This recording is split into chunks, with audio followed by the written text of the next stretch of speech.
everyone, welcome to Think Python. Today we'll perform mathematics in Numpy. Doing mathematical operations on arrays in Numpy is very easy. Let's see how we can do that. To do so, we import Numpy as np, and I also import random module from Numpy because I create arrays with this module. And I've created an array A1 of 4 elements, 1, 2, 3, 4, one-dimensional array. Let's see. A1 is an array of 1, 2, 3, 4 numbers. A2 is an array of even numbers. And if I add A1 plus A2, I can do so by simply writing A1 plus A2. It returns me an array which is the sum of A1 and A2 elements. The 0th element is added with the 0th element, so on and so forth. A1 minus A2 gives me this. The respective elements at their respective indices are subtracted. It's super easy to operate on arrays in Numpy. A1 into A2 is multiplication of the elements of arrays, and we can do A1 divided by A2 as well. Another important operation is the dot product of two matrices, which is a vector operation if we consider A1 as a vector and A2 as a vector. So it can perform dot operation. To learn more about dot operator, you could refer vector calculus in mathematics. Now I've created an array A3 from random numbers, and the size of that array is 2 by 3. So here it goes.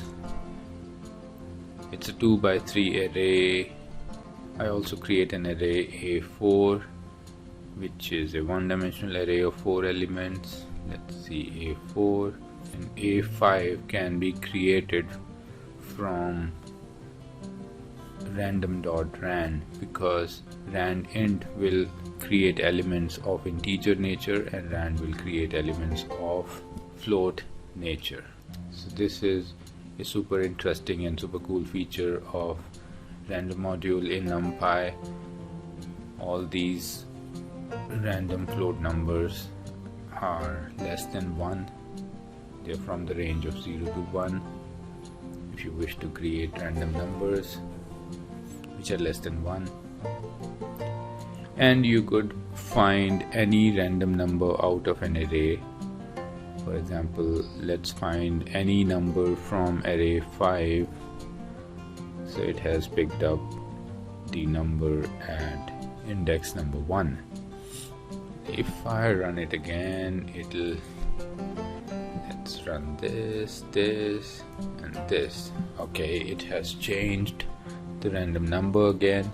Now if I wish to add all the elements of an array, we have this function .sum. So array.sum gives me the sum of all the numbers in A5. And let's look at A3 once again. Now another interesting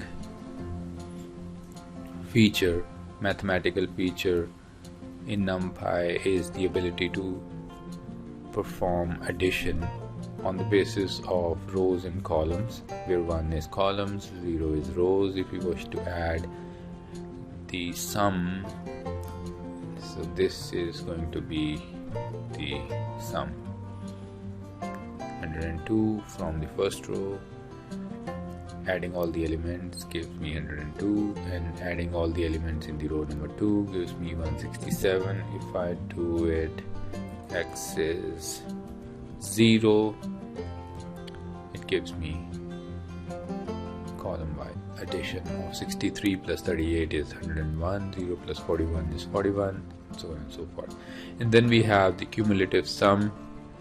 Let's see, the cumulative sum is something like this. If I do 63, so it will go row wise, like on the first row it will go to the next row, and then go to the second element of the first row and third element of the first row. So it is adding basically all the elements as we move forward in the rows. So 63 and then adding 38 gives me 101. You could understand this in a better way if we create a bigger array. Okay, let me just create an array of, let us say, 5. Okay, and now if we perform C cumulative, this is going to be interesting because as we move forward, let's look at A3 once again. Okay, if we move forward in A3, 83 plus 5 is 86, 86 plus 38 is 124, 124 plus 16 is 140, and so on. So this is cumulative addition as we move forward in the rows, and we could do so on columns as well. So as we move forward from one column to another column, so 81 plus 72 is 153, and 153 plus 94 is 247, and so on. Then we could find maximum value from the array A3 using max function. It is 94. By the way, this is the array A3. So maximum number is here and minimum number is 5. Yes, it is. It is 5. Let's see what we have further. If we wish to add 5 to each element in the array A3, we can do so. Everything is added and everything has incremented to 5. Okay, let's create another array A8, of course, from random numbers ranging from 0 to 100 of the size 2 by 3. And if I wish to add A3 with A8, I get an error message that these two cannot be added because the shapes are different. A3 is 5 by 3. I changed A3 to 5 by 3, so let me change it back to 2 by 3. Okay, I should be able to add it now. So we have this very cool feature in Numpy, A3, A8 passed to the function add. So it is going to add respective elements of the arrays A3 and A8. Again, subtraction is possible. Okay, let me save it in sub array because I'll need this array at a later stage because it has some negative values. I can perform multiplication, I can perform division, I can find remainder. So these functions are very important. You could find all these functions in the Jupyter notebook that I'll provide. And then this function is very cool, np.power, so A3 raised to the power of A8. So huge values. And square root can be performed on each element, square root of all the elements of A3, cube root of all the elements of A3. I store it in A9. Then let's find absolute values of sub array, because absolute should give me the positive values.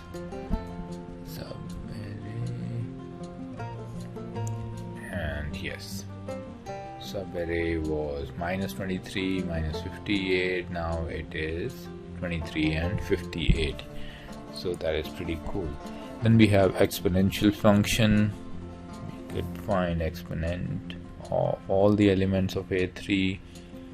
We could find log to the base 2 of all the elements of an array. We could find log to the base 10 of all the elements in the array. Another cool mathematical function is to find the greatest common denominator, GCD. and GCD of all these numbers in the list or in the array is 3. LCM of all the numbers in an array can also be found. It is 180. Let me add one more number and let's see. No, it has not changed. And if I pass 21, it has changed to 1260. We could find floor values, and you could see A3 was, and then we could create an array of random integers from the range 10 of 5 by 3 size. And this feature is very important. If you wish to find the index of the element which has maximum value in the rows, we could do so. So here in this case, it tells me that if you look at this column, 6 is the biggest number, so the index of 6 is 1. And in this column, 9 is the biggest number, so index is 2.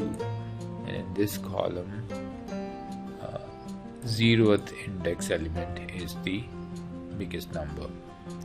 And we can use this. This operation can be performed on columns as well. So it gives me from the first, if we scan through all the columns, so this is index number 2, which is the highest, index number 1 is the highest in the second row. And scanning through columns means checking rows, and scanning through rows means checking columns. And then we have this cool feature, we can create an array of square numbers. So np.arange, so I wish to create an array of few numbers, and everything should be raised to the power 2. And it gives me 0 raised to power 2, 1 raised to power 2. These are the few mathematical operations that I wanted to discuss in this video. I hope you liked it. If you did, give it a thumbs up. Consider subscribing to Think Python. I'll see you around. Take care. Bye bye.